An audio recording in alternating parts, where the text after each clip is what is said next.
نداء عاجل إلى كافة دول العالم رجاء يا خيي، ما بقى حدا يتبرع لنا بشيء نهائيا، لا زيت ولا سكر ولا شاي ولا قهوة ولا طحين ولا حليب ولا مصاري.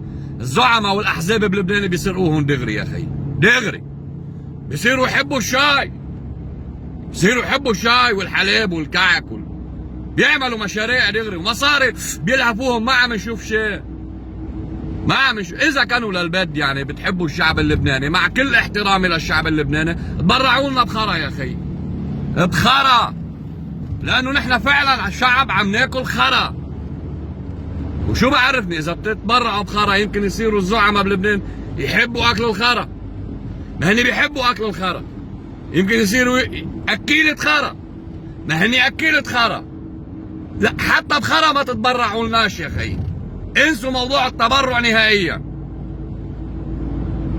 على الدنيا السلام، باش مرجع.